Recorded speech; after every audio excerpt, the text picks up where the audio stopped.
So welcome guys sa Marshall TV. So ngayong araw na to is tatalakayin natin yung ano ba yung YouTube Premiere.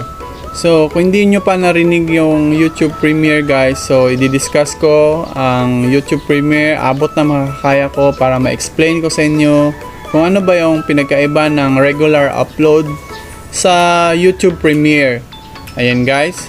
So sana magustuhan nyo itong tutorial na to guys, and simulan na natin ang ating tutorial pagkatapos ng intro.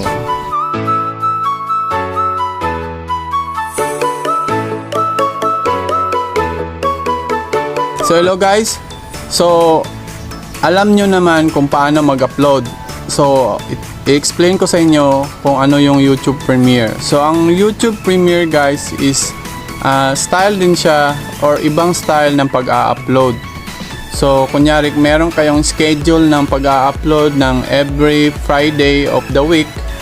So ang YouTube Premiere guys is mga Wednesday pa lang is nag-upload na kayo. So ginawa nyo yung video nyo YouTube Premiere, pwede nyo siyang iset na mapapublish siya or mapapalabas sa inyong mga YouTube channel nyo guys sa Friday. So pwede nyo siyang iset na sa Friday pa siya mapapublish. Ang kagandahan din sa YouTube Premiere guys is pwedeng mag-interact yung mga subscriber nyo or mga audience nyo sa inyong video na hindi pa napapublish.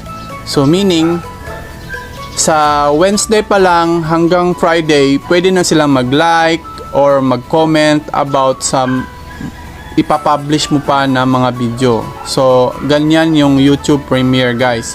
So para sa akin so meaning nakaka-interact yung nakakatulong na mapublish yung mga videos mo gamit yung YouTube Premiere.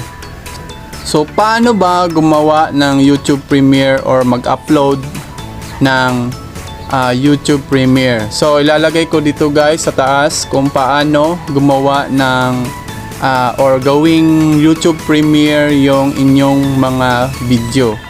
So thank you guys sa panonood, and hope na meron akong natulungan at na-explain ko yung about sa YouTube Premiere. Thank you guys and see you guys, next salamat video. sa panonood, and huwag kalimutan mag-subscribe and panoorin niyo na rin yung iba mga video ka guys. Bye!